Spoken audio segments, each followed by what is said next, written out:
안녕하세요. 매일 새로운 사연을 전하는 읽어주는 사연 라디오입니다. 구독과 좋아요, 많은 공유 부탁드립니다. 오늘의 사연 시작하겠습니다. 안녕하세요. 결혼한 지 16년 만에 남편하고 이혼한 40대 여성입니다. 담담하게 한 글자씩 적어가고 있지만 사실 그간 마음이 무척이나 복잡했습니다.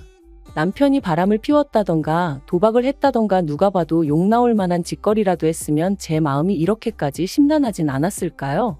정말이지 이 상황의 시작이 어머님이라는 게 우라가침입니다. 생각해보면 늘 어머님이 문제셨어요. 남편과 제 사이에서 큰 소리가 나왔다 하면 100이면 100 어머님 때문이었거든요. 남편하고는 18년 전 사촌 오빠의 소개로 만났습니다.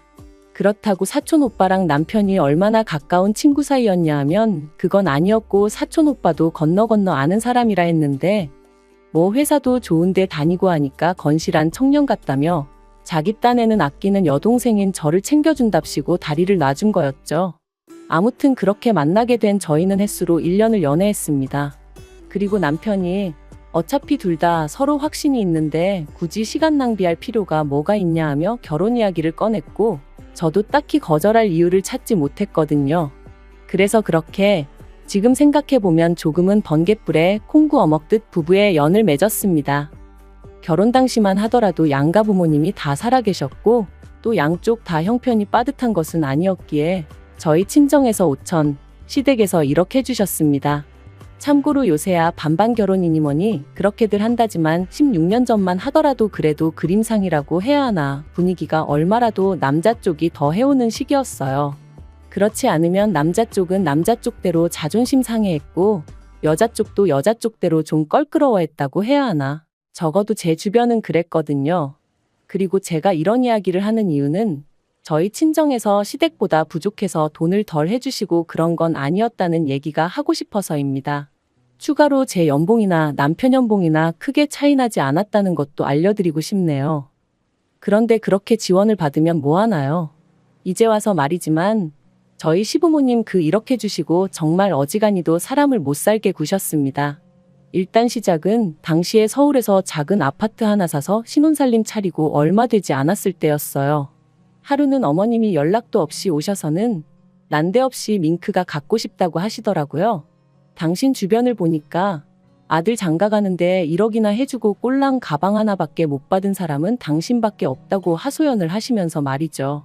황당했어요. 꼴랑 가방이라고 표현하셨지만 이름난 명품이었고 게다가 신상이니 어쩌니 해서 그 당시에 300만 원 가까이 주고 사드렸었거든요. 하지만 그때는 제가 시집 온 지 얼마 되지도 않았을 때였으니 그런 어머님을 어떻게 대해야 할지 모르겠는 거예요. 그런데 그때 옆에 있던 남편이 대뜸 어머님한테 죄송하다더니 이번 주 안으로 800만 원을 보내드리겠다대요. 그러자 저희 어머님 그제서야 표정 푸시고 저한테 하시는 말씀이 당신 아들 봐서 한번 봐준다나요? 그리고 여기서 끝이 아니었습니다. 이후로도 매달 생활비를 보태달라며 적게는 30만 원, 많게는 50만 원도 받아가셨고 그런 와중에 또 명절이니 생신이니 있으면 그건 그거대로 돈 달라 하시고 솔직히 저나 남편이나 주변에 비슷한 나이대 사람들하고 비교했을 때 결코 적게 버는 돈이 아니었는데도 얼마나 부담스러웠는지 모릅니다. 그러다 결혼한 지 3년차 되던 해 아버님이 폐암 판정을 받으셨어요. 하지만 남편 말로는 한때 이모님이 보험 설계사로 일을 하셨고 그때 어머님 아버님 앞으로 갖가지 보험을 많이 들어놨으니 금전적인 부분은 크게 걱정할 게 없을 거라고 했었죠. 하지만 막상 까보니까 할 말이 없었습니다. 보험은 죄다 쓸데없고 엉뚱한 것만 가입되어 있어서 실제로 도움을 받을 수 있는 건 거의 없었거든요. 그러니 결국 그 병원비가 또 다 저희 주머니에서 나갔습니다. 심지어 나중에는 염치불구하고 저희 친정에서 1,000만 원까지 빌려가면서 아버님 병원비를 댔네요. 그리고 이 부분에 있어선 남편도 지금까지도 감사하게 생각하고 있기는 해요. 어머님은 살다 보면 그럴 수도 있는 거라며 별것도 아닌 걸로 제가 유세 부린다는 식으로 말씀하시지만요. 아무튼 제가 정말 계산기 들고 두들겨 보지는 않았지만 말이 좋아 1억 해주셨지 그 1억 진작에 다 받아가시고도 남았습니다. 그래도 저희 어머님은 주신 것만 기억하지 당신이 받아가신 건 언제 그런 일이 있었냐는 식이셨지요. 아무튼 아버님이 병원 생활 2년 하시고 돌아가셨고, 이후로 저희 친정아버지도 심근경색으로 세상을 떠나셨습니다. 그러면서 양가 어머님 두 분 다 혼자가 되셨고 그렇게 혼자 지내게 되셨어요. 그런데 그렇게 되고 얼마 지나지 않았을 때였네요. 저희 둘째 애가 3살 좀 넘어가면서 잔병치레가 잦아졌고 그렇다 보니 어린이집에도 못 가는 날이 많아지더라고요. 그런데 문제는 어린이집에 아이를 맡기지 않으면 제가 출근을 할 수가 없잖아요. 그때도 물론 육아휴직이니 뭐니 제도가 없던 것은 아니었습니다만 그게 지금도 눈치가 엄청 보인다죠? 하물며 그럼 10년 전에는 어땠겠어요? 그래서 고민 끝에 어머님께 부탁을 드렸습니다. 참고로 어머님이 사시는 동네는 저희 부부가 사는 곳에서 차로 30분 정도 떨어져 있었거든요. 그래서 아이가 어린이집에 가기 어려울 경우에만 아침에 저희가 아이를 어머님 댁에 내려주고 퇴근길에 들려서 데리고 오겠다 했어요. 당연히 돈도 드리겠다 했고요. 그런데 어머님이 정말 단칼에 거절하셨습니다. 그리고 그 이유가 정말 너무 서운해서 지금도 생각만 하면 울컥하고 우라가 치미는데 당신 운동하러 다니는데 시간 맞추기 불편하다는 거였죠. 참고로 저희 어머님, 아버님 돌아가신 이후로 무슨 물 만난 물고기도 아니고 아주 신이 나서 어쩔 줄 모르시대요. 오만 할아버지들을 만나고 다니시면서 콜라텍이니 등산이니 어쩜 그렇게 하루도 안 빼놓고 놀러를 다니시던지 여러 가지로 대단하다 싶더라니까요. 아무튼 정말 하루도 안 도와주셨습니다. 단 하루도 말이죠. 그리고 결국 그 상황을 보다 못한 저희 친정어머니께서 저희 집 근처로 이사를 와주셨어요. 사실 지금도 생각하면 친정어머니한테는 죽을 죄를 진 것 같아 너무 죄송하고 눈물만 펑펑 나요. 저희 친정어머니는 친정아버지가 돌아가신 이후로 고향으로 내려가서 지내고 계셨어요. 고향에는 그래도 어머님 친척들도 있고 또 오랜 친구분들도 계셔서 심적으로 편하다고 하셨거든요. 그리고 또 땅값이나 집값이 싸다 보니 친정어머니가 좀 여유롭게 생활이 가능하셨죠. 근데 잘 가르쳐 놓은 딸이 애 키운다고 잘 다니던 직장을 관두게 될까봐 노심초사하시다가 결국 서울로 다시 올라오셨는데 그렇다 보니 원래 해놓고 사시던 거에 비해 상황이 너무 누추해지대요. 사람들과의 교류도 적어진 건 당연했고요. 정말이지 딸 하나 어떻게든 도와주시겠다고 여러 가지로 손해를 감수하고 올라와 주신 거였어요. 물론 저희 애 봐주시는 거에 대해서 돈은 드렸지만 솔직히 그거 100만 원 받아서 저희 친정어머니가 얼마나 부자가 되셨겠어요? 그리고 그나마 받은 돈도 다시 손주들 이거 사주고 저거 사주고 저희 반찬해준다고 쓰시고 친정어머니가 저희에게 베풀어 주신 걸 이야기하자면 한도 끝도 없을 거예요. 아무튼 그러다가 친정어머니가 3년 전에 뇌졸중으로 쓰러지셨습니다. 그나마 친정어머니 생신이라 다 같이 모인 자리에서 쓰러지셨으니 바로 응급실로 모셨고 그래서 위기는 어떻게 넘겼지만 저뿐만 아니라 다들 크게 충격을 받았죠. 특히나 저희 애들은 다 울고불고 난리가 났었어요. 외할머니 잘못되면 어떡하냐면서 첫째는 원래 한 달에 한 번이나 기숙사에서 집에 올까 말까 했었는데 일주일에 한 번씩 내려오질 않나?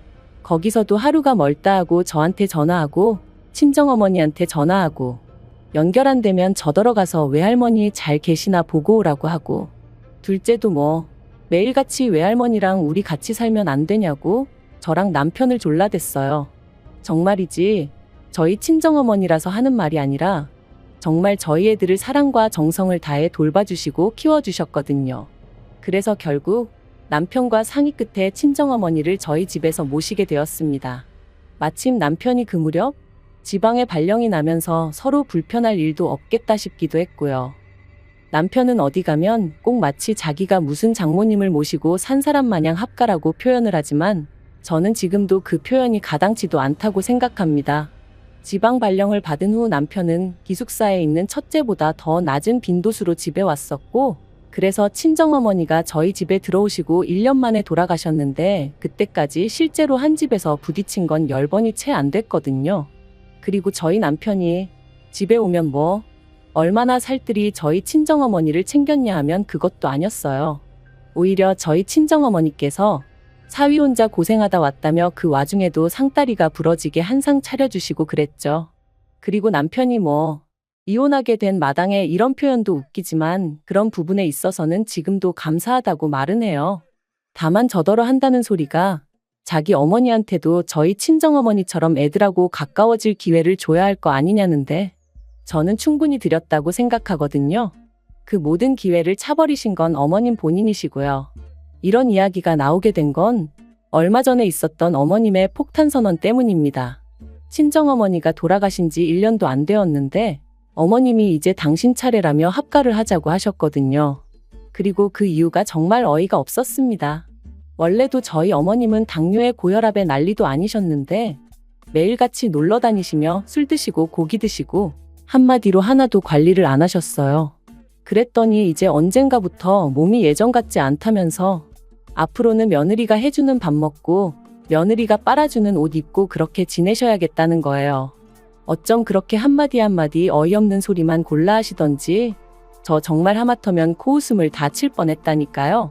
그래서 제가 그런 말씀 마시라고 저 어머님하고 같이 못 산다 했습니다. 옛날까지 거슬러 갈 필요도 없다고 저희 친정어머니 병원 검사 가는 날이라 그날만이라도 둘째에 좀 챙겨달라 부탁드렸을 때 어머님 뭐라고 하셨냐? 왜 니네 엄마는 자기 몸뚱아리 하나 관리를 못해서 여러 사람 피곤하게 하냐고 하지 않으셨냐? 제가 그런 소리까지 들었는데 이제 와서 어머님 수발을 들고 싶겠냐고 못한다 했죠.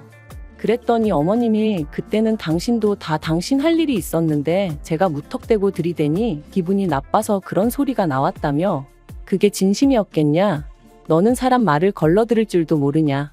그래서 그걸 어떻게 걸러듣냐고 받아쳤어요. 한마디 한마디가 비수가 돼서 여기 가슴 한복판에 탁탁 내리 꽂혔다고. 그러니까 저한테 밥 얻어먹고 사실 생각은 꿈에도 하지 마시라 했죠. 그랬더니 이제 남편이 난리가 났어요. 저더러 아무리 그래도 그렇지 어떻게 어머님한테 그런 소리를 할 수가 있느냐면서 자기 입장에선 장모님 모시고 살 때 군소리 안 했는데 저는 왜 이러냐고 너무한 거 아니냐대요. 그래서 당신이 우리 엄마한테 밥을 한번 차려드려 봤냐? 우리 엄마 양말을 한번 빨아드려 봤냐 했습니다. 한 집에만 있으면 모시고 사는 거냐고 말도 안 되는 소리 좀 하지 말라 그랬죠. 그리고는 막말로 우리 엄마는 진짜 환자였고 그래서 얼마나 오래 버티실지도 모르는 상황이었지만 어머님은 뭐 죽을 날 받아놓으셨냐 했습니다. 내년에 돌아가시는 거면 모를까? 막말로 10년이 될지 20년이 될지 모르는데 내가 미쳤다고 모시냐고 못한다 그랬죠. 그랬더니 남편이 저더러 미친 거 아니냐면서 아무튼 결국 서로 고성이 오갔고 주먹만 오가지 않았지 피 터지게 싸운 거나 마찬가지였어요. 그리고 아무리 이런 상황을 숨기려고 해도 결국 애들도 다 눈치를 챘더라고요. 그런데 애들이 대번에 저희 남편더러 하는 말이 자기들은 할머니랑은 같이 못 산답니다. 불편해서 못 지낸다고 그렇게 할머니가 걱정되면 아빠가 할머니 댁으로 가 그러는 거예요. 그러니까 이제 남편이 더 크게 화를 냈어요. 니들이 뭔데 나더러 내 집에서 나가라 마라 하느냐면서 키워줬더니 배은망덕하네 어쩌네. 할머니가 없었으면 니들이 이 세상에 존재를 했겠냐 어쨌겠냐 하면서 생색 낼 게 없어서 낳아준 걸로 생색을 내냐 한심하다 싶었죠. 그러니까 애들이 아빠랑은 말이 안 통한다면서 지들 방으로 쏙 들어가 버렸어요. 그리고 보통 이렇게 애들하고 남편하고 부딪히면 그래도 결국 제가 나서서 좀 다리가 되어주곤 했거든요. 그런데 이번엔 그러기도 싫대요. 뭐 솔직히 애들이 틀린 말을 한 것도 아니잖아요. 아무리 할머니랑 손자 사이라지만 어느 정도 서로 좀 정도 있고 그래야 같이 지낼 수 있지.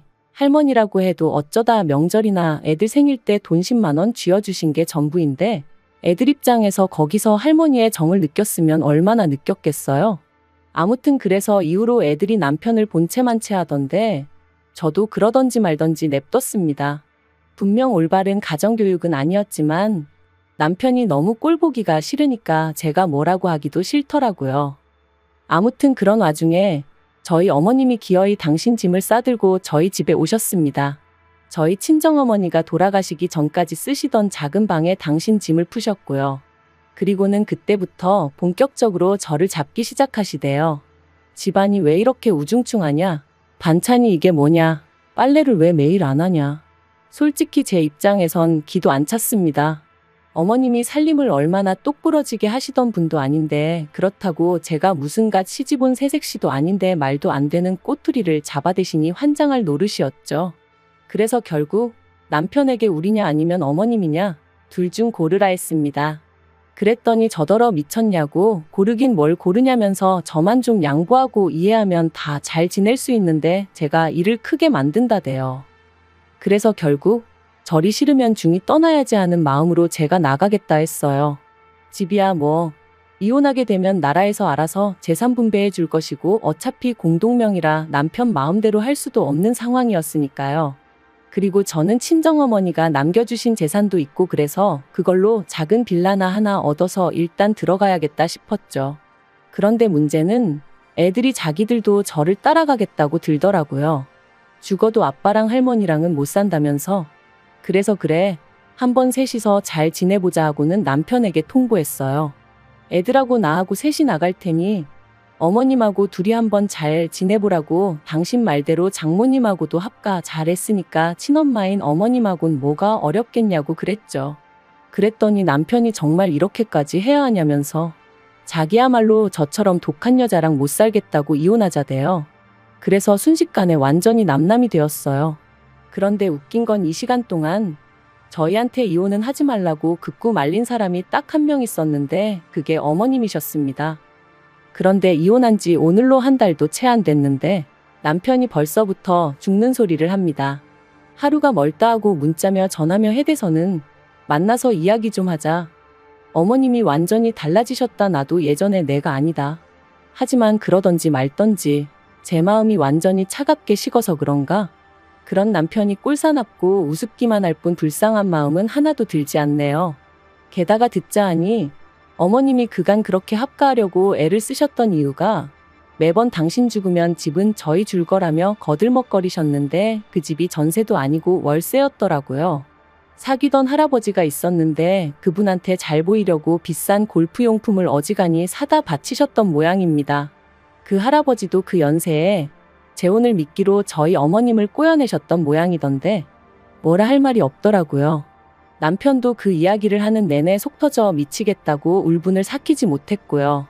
아무튼 뭐 그러니 이제 그나마 월세 내는 것도 빠듯해서 저희 집에 들어오려고 하셨던 건지 솔직히 그 속이야 어머님만 아시겠죠. 저는 이제 관심 없어요. 남편한테 그간 못한 효도한다 생각하고 어머님한테 잘해드리라 한마디 했고 마음 같아선 핸드폰 번호도 바꿔버릴까 했지만 애들 때문에 그건 현실적으로 좀 어렵겠더라고요. 어떻게 마무리를 해야 하나 싶은데 이렇게 사는 사람도 있습니다. 하늘에 계신 친정어머니가 이혼해서 졸지에 혼자 애 둘을 키워야 할 딸을 보면 마음이 얼마나 아프실까 싶지만 그래도 또 한편으론 그런 친정어머니가 절 지켜봐 주실 거라 생각하니 용기가 나는 것 같네요. 보란듯이 잘 살아볼게요. 긴 이야기 들어주셔서 감사합니다. 오늘의 사연은 여기까지입니다. 구독과 좋아요, 알람 설정해주시면 앞으로 더 좋은 사연으로 찾아오겠습니다. 감사합니다.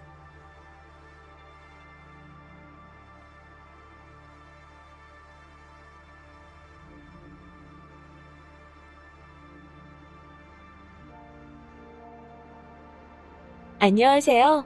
매일 새로운 사연을 전하는 읽어주는 사연 라디오입니다. 구독과 좋아요, 많은 공유 부탁드립니다. 오늘의 사연 시작하겠습니다. 안녕하세요. 결혼한 지 4년 된 30대 여성입니다. 제가 오늘 이렇게 여길 찾은 건 이렇게 표현하자니 저도 마음이 편치는 않지만 주제 파악 못하는 신우 때문이에요. 솔직히 집안일인 만큼 저도 얘기를 할까 말까 고민이 많았거든요. 그런데 저도 사람인지라 어디다 속 시원히 말도 못하고 당하기만 하고 있으려니 열받잖아요. 그래서 하소연하러 왔습니다. 남편하고 처음 만났을 당시 제 나이 29, 남편은 33으로 지인을 통한 소개팅이었습니다. 제가 남편과 나이 차이가 나다 보니 첫 만남에 대놓고 결혼 생각을 하고 나온 건 아니라고 말을 했었거든요. 나중에 남편이 말하기를 그때 솔직히 좀 황당했답니다. 나이 29이나 먹은 여자가 내숭을 떤다고 생각했다나요? 하지만 전 정말로 29이란 제 나이가 많다고 생각하지도 않았고 솔직히 아쉬울 게 없었어요. 결혼 생각이 없다는 말도 제 입장에선 남편의 입장을 배려해서 한 말이었고요. 그리고 말이 나왔으니 말이지만 소개팅도 그냥 중간에 주선한 지인이야도 만나보라고 괜찮은 사람이라고 그래서 만났던 거지 해도 그만 안 해도 그만인 상황이었습니다. 하지만 처음 제 마음이 어땠던지 간에 남편은 저를 무척이나 마음에 들어하는 눈치였고 이후로 매우 적극적으로 다가왔어요. 그래서 저도 얼마 못 가 마음의 문을 열고 2년의 진지한 교제 끝에 부부의 연을 맺게 되었지요. 결혼까지 이르는 과정에서 크게 어려운 부분은 없었습니다. 양가에서 반반씩 지불하여 신혼살림을 시작할 아파트 한 채를 마련해 주셨고 그 외 예단부터 시작해서 혼수도 서로 뒷말라오지 않을 정도로 적당한 선에서 남들하는 만큼 했거든요. 구체적으로 하나하나 따져보진 않았지만 양가에서 지출한 총금액만 놓고 보자면 남편 쪽이 40, 저희 쪽이 60 정도 했을 거예요. 외동인 저와 달리 남편은 위로 시집안 누나가 있었는데 이로 인해 어머님 아버님이 돈 쓰는 데 있어서 나중에는 주저하시는 게 눈에 보였거든요. 그걸 눈치채신 저희 부모님이 배려하시는 마음으로 조금 더 내주신 걸로 알아요. 결혼 당시 저는 대학 졸업 후 운 좋게 바로 시중은행에 취업하였고 남편은 대기업을 다니고 있었습니다. 그리고 결혼은 현실이다 보니 앞으로 먹고 사는데 솔직히 큰 문제는 없겠다고 생각을 했지요. 제 연봉하고 남편 연봉을 더하면 어디 가서 목에 힘 꽤나 줄 정도까진 아니더라도 남들 하는 거 어느 정도 흉내는 내고 살겠구나 싶었으니까요. 그리고 실제로 지난 3년 동안은 어느 다른 부부들처럼 작은 다툼이 종종 있기는 했어도 결혼 자체는 하기를 잘했다 싶을 만큼 비교적 원만한 생활을 이어갔어요. 하지만 지난해 남편이 뜻밖의 이야기를 꺼냈습니다. 남편이 일하는 부서에 해외파 매니저가 새로 왔는데 자기가 해외파라 그런 건지 국내파 직원들을 대놓고 무시를 한다고요. 그리고 남편은 본인도 말하기를 운이 좋아서 대기업에 들어갔지 학벌 자체는 좋은 편은 아니에요. 그렇다 보니 매니저가 국내파 직원들 중에서도 유난히 저희 남편을 미워라 하면서 걸핏하면 남편이 한 업무를 가지고 다른 직원들 앞에서 망신을 주더랍니다. 그리고 그로 인해 남편이 말하기를 솔직히 얼마 전부터는 아침에 출근 준비를 하는 것 자체가 스트레스고 고역스럽게 느껴진다며 어떻게든 이직을 하고 싶다대요. 그리고 그토록 괴로워하는 남편에게 차마 사회생활이 다 그런 거다. 이직은 무슨 이직이냐 어딜 가도 이상한 사람은 있기 마련이니 조금만 참고 견뎌라 뭐 차마 그렇게 말을 할 수는 없더라고요. 아쉬운 마음이 크긴 했지만 남편의 결정을 믿고 따라주겠다 했습니다. 그런데 문제라고 해야 할지 실은 저희가 올해는 아이를 갖는 쪽으로 방향을 잡아둔 상황이었거든요. 그런데 남편이 이직을 하면서 월급도 줄고 일하는 시간도 약간 길어졌기에 지금 애를 낳는 게 현명한 건지 아무튼 이래저래 생각이 많아지대요. 물론 낳아 키우자면 키울 수야 있었지만 원래 조금이라도 더 좋은 것만 주고 싶은 게 부모 마음이니까요. 그리고 이런 고민으로 제가 골머리를 앓고 있던 무렵 남편이 황당한 일을 벌였습니다. 그건 바로 이사를 고민하시던 어머님께 저희 집 근처로 이사를 와달라고 했던 거지요. 제가 어이가 없어서 남편더러 도대체 무슨 생각으로 그런 거냐니까 한다는 말이 가까이 살면서 이런저런 도움을 받아보려고 했답니다. 하다못해 반찬이라도 한두 개 얻어먹으면 그나마 살림에 도움이 되지 않을까 싶었다나요. 황당하고 어이가 없었지요. 까놓고 말해서 그깟 생활비 몇 푼 아끼자고 어머님 아버님 곁에 살고 싶어하는 며느리가 몇이나 있겠어요? 하지만 남편은 정말 좋은 뜻으로 그런 거라며 황당해하는 저에게 억울하다 난리였네요. 그리고 결국 어머님은 저희 집에서 걸어서 10분도 안 걸리는 곳으로 이사를 오셨습니다. 어머님의 이사와 관련해서 제 나름대로 우려했던 몇 가지가 있었는데 그중 하나가 어머님의 방문이었거든요. 그리고 아니나 다를까 우려했던 대로 이사 이후로 어머님은 걸핏하면 저희 집에 찾아오시기 시작하셨습니다. 연락은 하고 오실 때도 있었고 안 하고 오실 때도 있었는데 어느 쪽이든지 간에 집에 저희가 있는 한 문을 안 열어드릴 수는 없었으니 큰 차이는 없었어요. 그리고 솔직히 때로는 어머님이 안쓰럽게 느껴지기도 했었는데 그게 실은 어머님도 어머님대로 집에만 있는 신우랑 부딪히기 싫으니까 대피하듯 저희 집에 오시는 거더라고요. 그 얘기를 듣고 나서는 그래도 한두 시간이라도 저희 집에 계시다 가시면 마음이 풀리신다니 다행이다 싶기도 하고 그래서 저도 제 나름대로 어머님께 잘해드리려고 마음을 많이 썼어요. 숫기 없는 성격인데도 말도 먼저 걸고 그랬더니 어머님은 저랑 당신이 많이 가까워졌다고 느끼신 모양이에요. 언젠가부터 저더러 혹시 신우 소개해줄 만한 사람 없냐며 저에게 부탁 아닌 부탁을 하기 시작하셨으니까요. 그런데 제가 은행을 다니고 있긴 했어도 외국계이기도 하고 사무실로는 겨우 일주일에 한 번 출근을 하는 수준이었으니 다른 직원들과 교류가 많지는 않았거든요. 그렇다 보니 저도 다른 직원들에 대해서 많이 알지를 못했고 또 다른 사람도 아니고 신우한테라니 말이 쉽지. 여러 가지로 생각을 안 할 수가 없잖아요. 그래서 몇 번이나 완곡하게 어머님께 죄송하다고 말씀을 드렸지요. 그런데 다른 걸로는 절 크게 난처하게 하신 적이 없는 어머님이셨는데 이 일만큼은 크게 실망하시고 서운한 티를 내시는 거예요. 그래서 결국 안 되겠다 싶어서 남편에게 신우는 어떤 스타일을 좋아하느냐고 물었습니다. 그랬더니 키 크고 능력 있는 사람이면 좋겠다 했고 그때 문득 한 사람이 제 머릿속을 스쳤습니다. 저희 팀의 새로운 분이었는데 키도 크고 싱글이라고 했었으니까요. 그래서 저는 어머님 기분도 풀어드리고 남편에게 고맙다는 소리도 좀 들어볼 생각으로 그 상사와 신우를 만나게 자리를 만들었어요. 참고로 신우에게 먼저 사진도 보여줬고 신우가 좋다고 해서 만든 자리였습니다. 그리고 그렇게 두 사람이 만났는데 일단 신우는 제 상사가 싫지 않았던 모양이에요. 외모도 나쁘지 않고 매너도 있더라며 내심 또 연락이 오기를 기다리는 눈치였으니까요. 하지만 저희 상사는 저에게 문자로 어쨌든 신경 써줘서 고맙다는 연락을 해오긴 했지만 솔직히 저희 신우가 마음에 들지 않았던 눈치였습니다. 제가 무슨 일이라도 있었냐고 조심히 물으니 상사가 그냥 저만 알고 있으라면서 하는 말이 아무리 소개팅이라고 해도 첫 만남이고 둘 다 나이가 40이 넘었는데 그러면 어느 정도 서로 매너가 있어야 하는 거 아니냐면서 알고 보니 식사부터 시작해서 커피에 간식까지 다 얻어먹은 것도 부족해 저 집에 안 데려다 주실 거예요? 그러더랍니다. 집이 완전히 정반대 방향이었는데 말이에요. 상사가 하는 말이 제 신우라는 것도 알고 있고 제 입장도 난처하겠다 싶어서 집에까지 데려다 주기는 했는데 한마디로 남자한테 바라는 게 많은 여잔 것 같아서 별로랍니다. 그래서 제가 정말 죄송하다고 그런데 혹시 제 입장을 생각해서라도 한 번만 애프터 신청을 해주시면 안 되겠냐고 물었어요. 그랬더니 상사가 자기 누나도 시집살이를 호되게 하는 걸 봤다면서 알겠다고 한 번만 더 만나보겠다고 대신 자기한테 더는 다른 걸 기대하면 안 된답니다. 그래서 정말 감사하다고 인사하고 신우에게는 남편을 통해 제 상사인 만큼 매너 있게 행동해달라고 말을 전했지요. 하지만 역시나 상사는 저희 신우가 어지간히 마음에 안 들었던 모양이에요. 두 번째 만남 이후로 슬며시 제가 어땠는지 물으니 저번보다 더 단도직입적으로 얼굴은 이쁘장한데 성격이 별로라면서 딱 잘라 말하더군요. 게다가 두 번째 만남에서도 신우는 이론 한 푼 쓰질 않더랍니다. 그러면서 이건 돈이 문제가 아니라 마인드의 문제인 것 같다대요. 그런 이야기를 듣는 내내 제 낯이 얼마나 뜨겁던지. 그래서 저도 더는 상사에게 부탁을 할 수도 없고 그저 여러 가지로 죄송했다고 몇 번이나 사과를 드렸네요. 한편으론 신우도 두 번째 만남 이후론 저나 남편에게 이러쿵저러쿵 말이 없었기에 그럭저럭 잘 마무리되는 듯 했습니다. 그런데 이후가 문제였어요. 며칠 후 남편이 저더러 이야기 좀 하자더니 불같이 화를 내기 시작했습니다. 알고 보니 저희 상사가 부모님이 안 계셨던 모양이에요. 저는 몰랐다고 했습니다.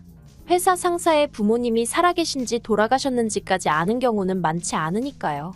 그리고 상사 나이가 44이었는데 흔하진 않지만 그렇다고 무슨 천혜고아도 아니고 그게 그렇게나 화를 낼 일인가 싶었지요. 그런데 남편이 또 묻기를 저희 상사한테 누나가 둘이나 있는 걸 알고 있었냐입니다. 그래서 누나가 있는 건 알았지만 둘인 줄은 몰랐다고 했더니 잘 알아보지도 않고 소개팅을 주선하면 어떡하냐면서 어떻게 자기 누나한테 부모도 없고 누나만 둘이나 딸린 남자를 소개해 줄 수 있냐고 계속해서 화를 내는 거예요. 그리고 제 입장에서도 들어주는 것도 정도가 있지. 갈수록 어이가 없어서 결국 키 크고 능력 있는 남자면 된다고 하지 않았냐고.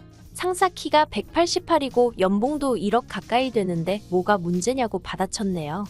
그리고 어차피 둘이 잘 되지도 않았는데 이제 와서 그런 조건들을 들먹이며 나한테 화를 내는 이유가 뭐냐고 했더니 그래도 신우가 저한테 너무 실망했다며 속상해하더라나요.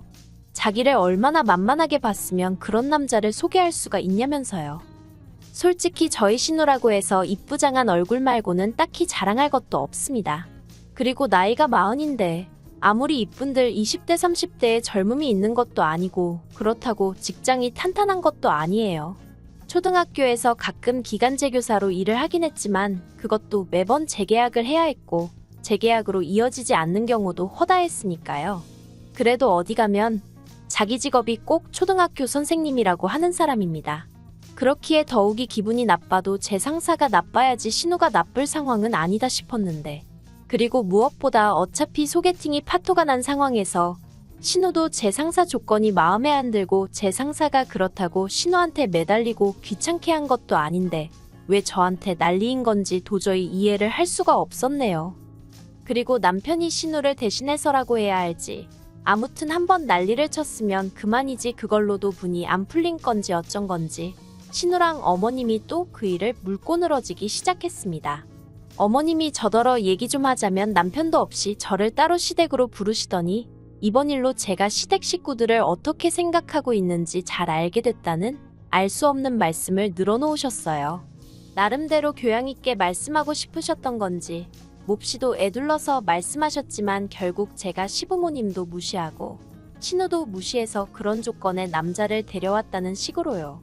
그리고 저도 남편한테 한번 당한 것도 억울한데 어머님까지 나서서 이미 파토난 소개팅을 가지고 저한테 가타부타 하시니 저는 듣고만 있기가 너무 억울했습니다. 그래서 저도 확인사살 시켜드리는 기분으로 하나하나 따지고 들기 시작했어요. 교양이고 뭐고 그런 게 무슨 소용인가 싶어서 신우 조건으로 솔직히 초혼자리 찾기가 얼마나 어려운지 아시냐는 소리까지 했지요. 그랬더니 어머님이 정말 시쳇말로 개거품을 무시면서 그러면 너는 내 딸이 어디 후처자리나 알아봐야 한다는 소리냐고 악을 쓰시길래 그게 아니라 신우도 나이가 나이인 만큼 상황 판단을 잘 해야 한다는 얘기라고 딱 잘랐네요. 이 일로 저는 완전히 시부모님 눈밖에 나게 되었습니다. 그리고 솔직히 처음엔 어머님한테 야속한 마음이 컸던 게 사실이에요. 그간 그래도 어머님이랑 잘 지내왔다고 생각했고 제 나름대로 어머님의 인품에 있어서 좋게 생각하는 부분들이 있었으니까요. 하지만 자식일에는 장사 없다더니 막상 신우일에서는 옳고 그르고 그런 것들을 제대로 판단하지 못하시대요. 그리고 그런 와중에 신우는 신우대로 자기가 소개팅에서 한 짓은 깨닫지 못하고 자기가 왕년에 얼마나 잘 나갔는 줄 아냐면서 한때는 자기가 무슨 기업 대표하더라고도 데이트를 했었다는 소리나 해대는데 오죽하면 제가 세상 천지에 왕년 없는 사람이 어딨냐고 쏘아붙이기까지 했다니까요. 하지만 이 모든 갈등 속에서도 남편이 하다못해 중립만 지켜줬으면 제가 이렇게 억울하진 않았을 겁니다.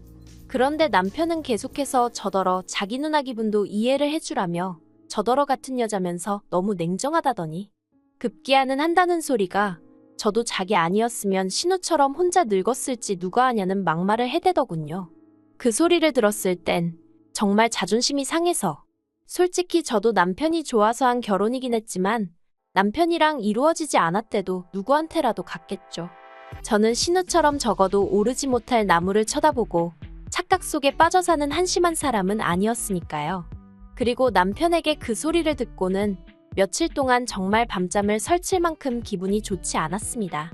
이번 일이 아니었다면 저는 평생 저를 구해줬다고 착각하는 인간이랑 한 이불을 덮고 살 뻔한 거니까요. 그래서 저는 남편과 이혼을 결심했습니다. 꼴 같지 않고 말 같지 않은 착각을 하는 인간, 저야말로 걷어주고 싶은 생각이 싹 사라졌거든요. 남편은 저더러 이혼하면 여자만 손해라는 헛소리를 해대길래 한 달에 500씩 버는 여자랑 280 버는 남자랑 이혼하면 적어도 280 버는 남자가 더 후회할 거라고 쏘아붙였더니 그건 또 찍소리도 못하대요. 일단은 협의 이혼으로 진행하고 싶은데 남편이 계속 고집을 피우면 변호사 사서 소송해볼 생각입니다. 솔직히 신우 소개팅이나 파토나고 말 줄 알았는데 제 결혼 생활까지 파토가 나게 되다니 유감이기는 해요. 하지만 뭐 좋은 쪽으로 생각하려고요. 아이라도 있었으면 아마 남편이란 작자는 더 기고만장해서 애딸린 여자가 어쩌고 하면서 저를 무시했을 수도 있잖아요. 늦지 않게 남편의 실체를 알게 돼서 정말 다행이다 싶고요. 앞으로 지리한 시간 싸움일 테지만 지치거나 흔들리지 않을 거예요. 긴 이야기 들어주셔서 감사합니다. 오늘의 사연은 여기까지입니다. 구독과 좋아요, 알람 설정해주시면 앞으로 더 좋은 사연으로 찾아오겠습니다. 감사합니다. 감사합니다. 감사합니다.